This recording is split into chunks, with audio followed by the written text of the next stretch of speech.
This is the memorial blowing of trumpets, the Trumpet Defined, Part 2, by the Honorable Yahweh ben Yahweh. By voice means with the word. Yahweh gave his word. And then check out verse 20. Then Yahweh came down up on the mountain. And then Yahweh called Moses up. So you can't, when Yahweh come down, he's still on high.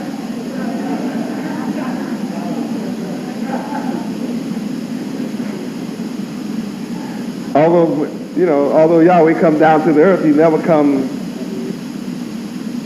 lets you know he's not common, though he's in contact with the earth and answered by a voice, he still remains on high. The highest place on the earth is a mountain. So he's not down there in the mud where you are, where you can just take him as one of you. So he's like you.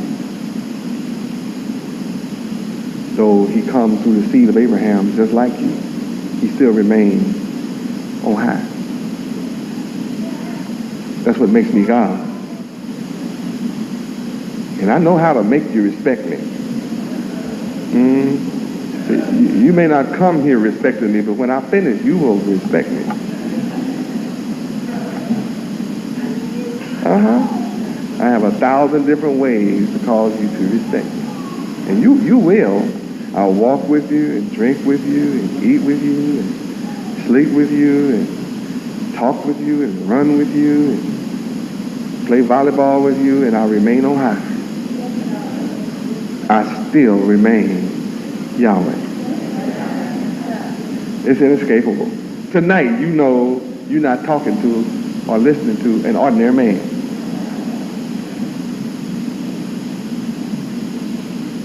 And if your mind is pure, you know Yahweh is here. Yahweh is present. And though I have 4 fingers and thumb on each hand and 10 toes, and you have the same, we yet are different. I remain on high. Now, that means I don't come all the way down to your carnality.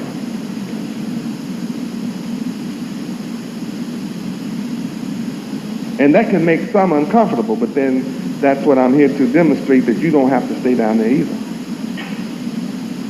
So after I come down up on the mount, I make sure I stay on the top. All the way up on the top, not even part way down. I will only sit on the very top, which makes me the top uppermost government. That whatever government is of the earth, I'm on top of that.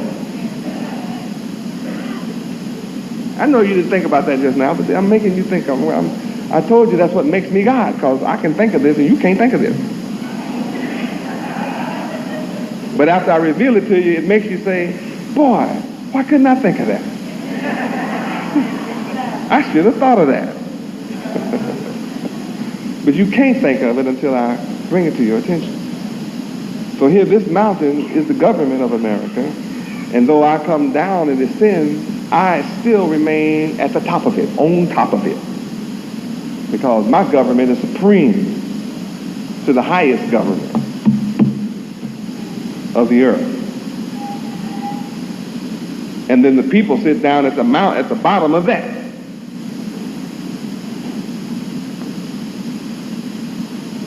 But I'm on top of all of it. So then I call Moses to come up. Is that touching anybody? Some of y'all look like you're getting the message. When you get ready to meet with Yahweh, you have to come on up. Your mind has to come out of the valley. Your mind has to come from the bottom. You have to come on up to the top, above the government that you're under.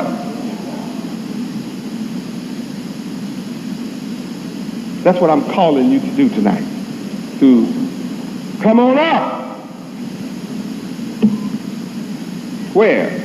To the top. And what's so beautiful about Moses is he obeyed and went on up. What does that say? Every one of you here can raise your mind up to the top. And I'm calling you to come from the bottom to the top. And how do you do it? Just do like Moses. Obey and just do it. See, Moses had no doubt about climbing to the top of that mountain. Yahweh descended to the top. Moses had to climb from the bottom to the top. But he never said, I can't do it. He didn't look up and say, that's too high for me. He didn't say, well, I don't think I have the right shoes, Yahweh, and the right ropes. I'm not a mountain climber. It's kind of dangerous, Yahweh, precarious. I could fall and hurt myself. See, Moses didn't say none of this half-empty stuff.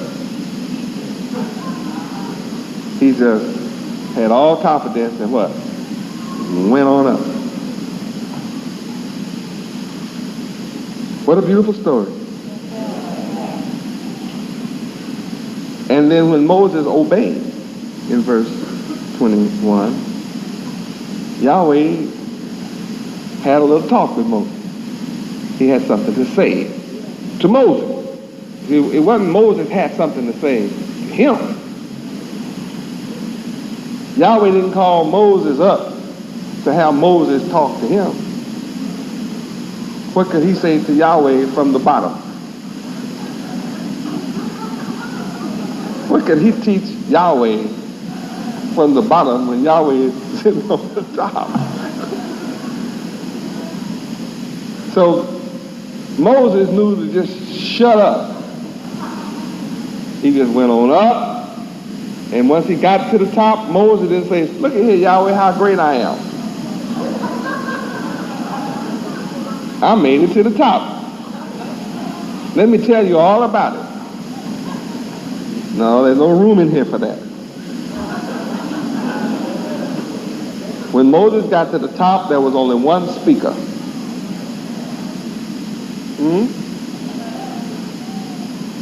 And Moses was quiet to receive. That's how you be in the presence of God.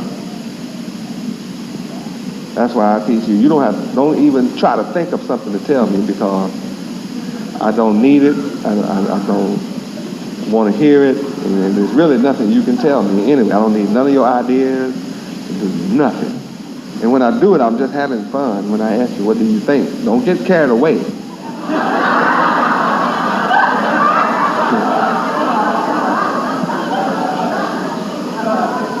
Did y'all hear me? I said, when I ask you, what do you think? Don't get carried away with your thinking and your thoughts.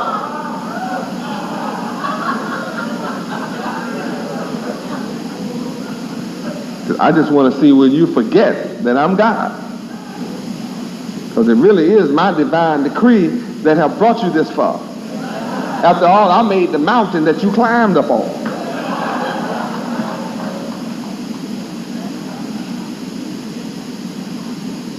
So don't get. Moses was smart. He just climbed to the top. It was obvious he was there. Yahweh called for him. He obeyed and just came on up. He didn't have to holler, Yahweh, here I am, see me? What do you think I am, a fool, Moses? I'm the one called for you to come up here. I mean, what do you mean, do I see you?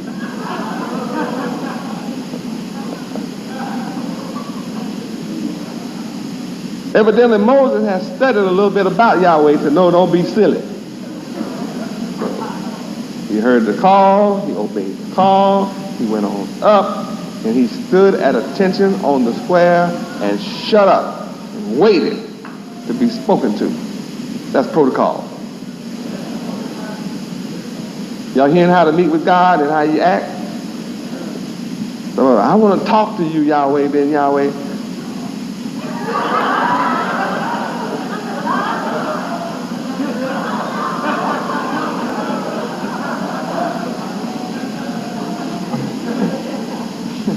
You want to what? I mean, what do you have to talk to me about that's going to save the world?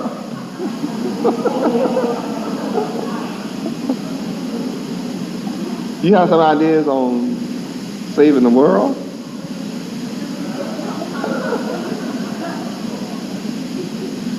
Is something more important than saving the world? I thought I was supposed to be able to talk to my God. Yeah, when I ask you to speak. You can. I do that sometimes. I ask you to speak. But what you look like talking to me and I didn't ask you to talk?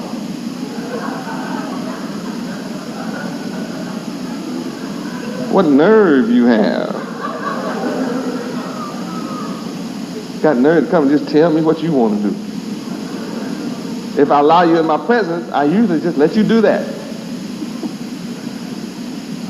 So instead of getting advice from me, you come to me and tell me what you want to do, and I say, fine.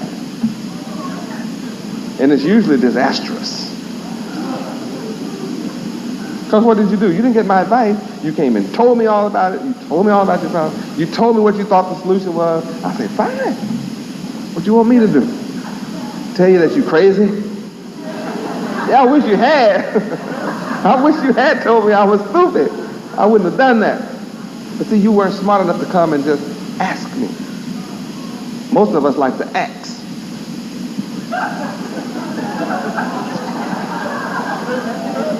We don't, and the axe cuts your head off. Didn't learn to ask. Why did you ask me that? Cough, I wanted to. Cough, I wanted to.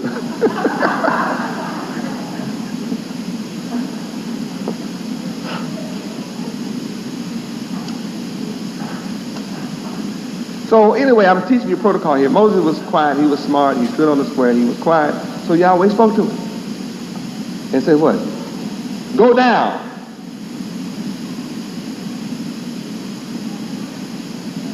I mean, can't you imagine yourself saying, I just got here.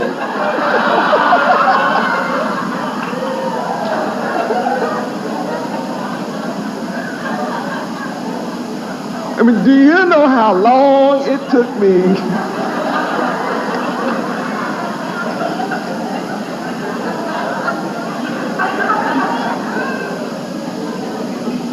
to climb from the bottom all the way up this hard, high, treacherous mountain with rocks falling under my feet, almost slipping, my hands almost bloody. I mean, and the moment I get all the way up here to the top where you are, the first thing you tell me is go down.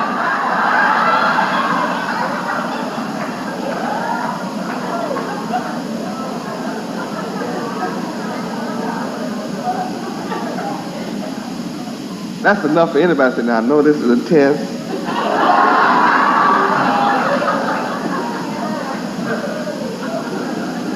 I spent all this time elevating my mind. Huh? I just overcome all that stuff at the bottom and elevated my mind and got it clean. As soon as I get it all of it clean and elevated and I think I'm ready to talk to you, you tell me, go down.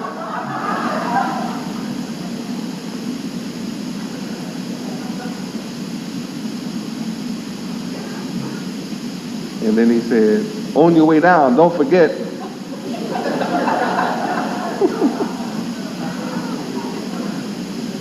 to command the people educate the people. Yeah, you spoke to me with a loud voice from up there before you descended on the mountain. I mean, why didn't you just tell me while I was down there?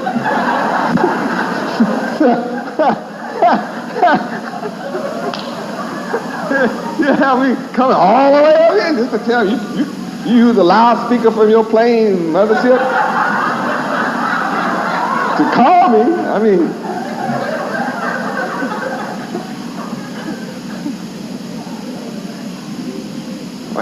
Yahweh, why didn't you just speak on your loudspeaker from up there down here and while I had the focus? They could have heard you say it.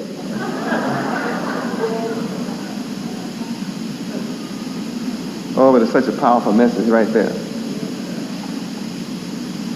Number one is obedience. Number two, the message was confidential. The message was personal.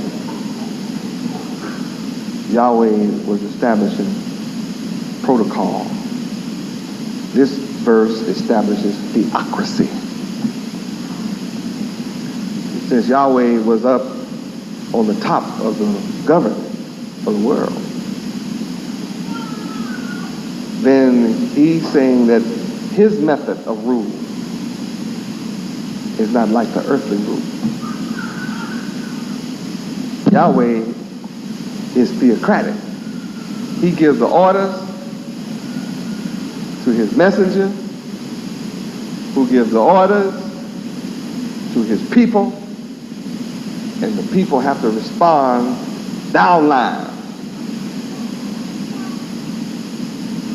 It's called an order system. That's the way Yahweh runs his government. And the one who communicates with Yahweh is on a higher level of thinking and position than those at the bottom. So they have to wait on Moses to get all the way back down on that level to communicate with them, because Yahweh is on high. And then the first thing he taught him was command them, teach them who I am. Teach them what my being present here is all about, lest they break through unto me, just to gaze and look at me. And many of them perish. And you can understand that on the physical level.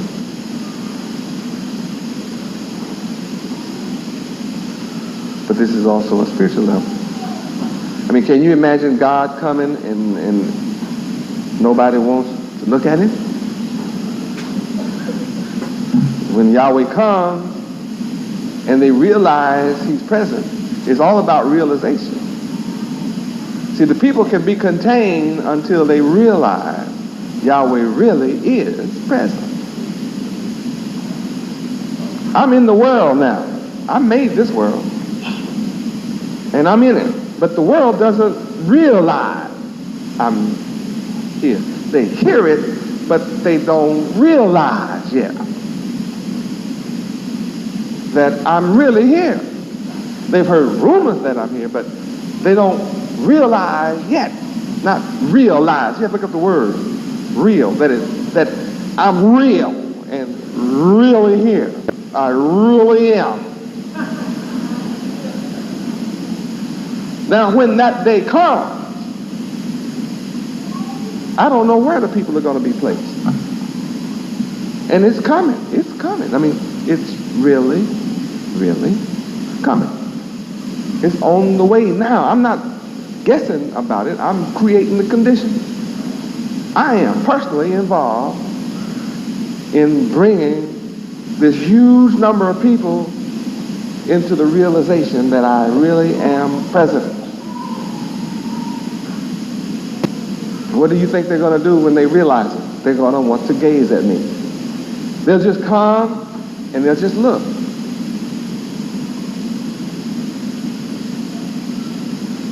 Right now, when feasts come and conventions come, If I come outdoors, people just gather, and what do?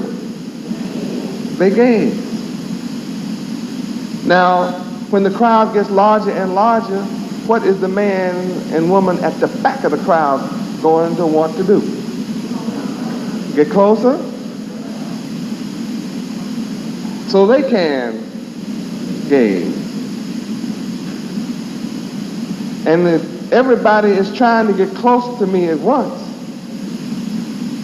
somebody will be trampled and perish. The ones that trample them did not intend to hurt them, but they're so excited to gaze at me. And it's already beginning to happen. I'm watching it happen at whole airports. I mean, what if I'm walking through the airport and everybody there realizes that I really am Yahweh? Every soul would want to touch me. Then every soul would want a piece of my robe. Oh, you think it's a joke? Michael Jackson isn't even God. He doesn't pretend to be the Son of God. Let him walk through a crowd. They tear him to shreds out of love. He's only a man. How much more reverence when the people know I am Yahweh, that I really am. Not knowing for sure, you can hang back. Well, may not be. You can take it or leave it, and look at me for a little while, and go right on. But what happens when you really understand and realize that I really am Yahweh, the creator of all things? You're going to tell me that as long as I'm out here, you can walk away? It gets to be impossible. You're going to keep me in your view as long as you can. And you're going to be as close as I allow you to be. So the first thing I had to do was establish an order and a system to keep the people from getting killed out of the desire to be close to me. And gaze at, be able to say, I saw him, I see him. Do you know how blessed this makes you who are here? People are already saying, who've never been here before and will be here for the first time this week, how fortunate you are. They're saying it. I wonder, do you people know how fortunate you are? Some just got the yellow book and woke up just last month, and they're coming to the beach. That someone gave them the book, and they found out there's a feast, and they coming to see their God. I mean, just like that. Boom. Snap to.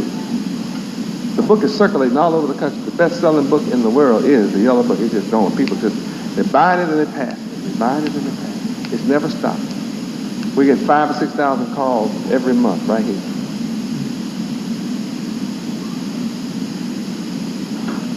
Now, you know it's getting critical when this number has been the same for 10 years and all of a sudden it's not going to be. The number in the yellow book and how to call me and contact me, they've been able to do it for 10 years. And all of a sudden, it won't exist. And they're going to be crying, which way is I? That's something. I've been stable. I'm not unstable. I'm not unstable now. But I've been stable for my people in America for 10 years. You can call anytime and get headquarters. You've been able to call and make a reservation and sleep in your hotel for 10 years or whatever, wherever you are. All of a sudden, this is not going to exist. We don't know where we're going to meet Passover. That's real.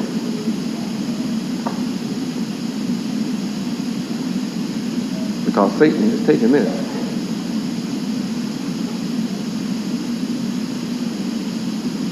As we sit here, that's their glee and their plot and their plan.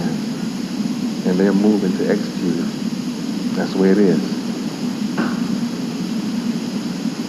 Look how fortunate you are.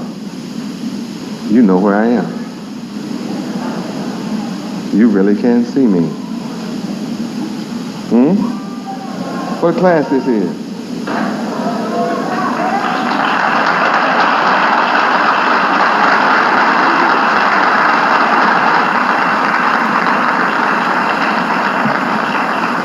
Praise Yahweh. And let the priests also, in verse 22, which came near Yahweh, sanctify themselves, lest Yahweh break forth upon them.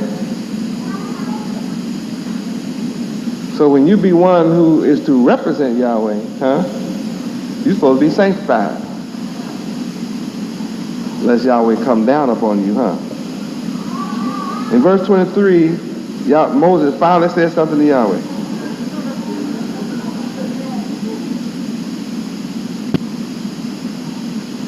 Moses tried to carry on the conversation. He didn't want to leave. He went to repeating Yahweh's question like he didn't understand. You know, he understood. Yahweh, the people cannot come up to the Mount Sinai in that you charged us, commanded us, saying, set bounds about the mount and sanctify it. How they going to come? You telling me to tell them to come, but you already set bounds and told them don't come. See, Moses didn't want to go down again. This long walk. Yahweh saw through that ruse right away. He said, look at here, Moses. Away! Get on that Get on down that mountain. Trying to jive around here. Stay up here with me carrying on the conversation. Shut up and get on down that mountain. And after you get down there, tell her what I said, come on back up here.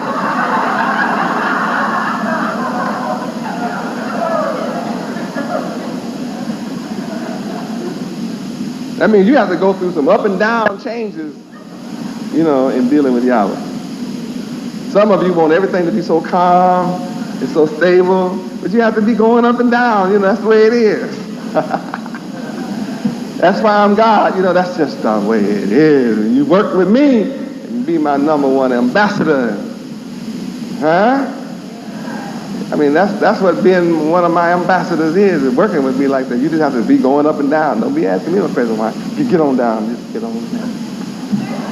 And when you get down there, as soon as you tell them what I said, now you get on back up here. Got me going like a yo-yo, Yahweh, then Yahweh, right. Just like a yo-yo. And just be glad that's what I chose you to be. Because that's a blessing.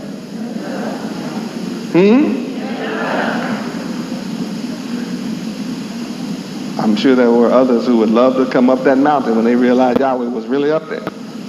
I found out, you know, when I went on down through this, that they did find out, and they sure were hustling to get up there.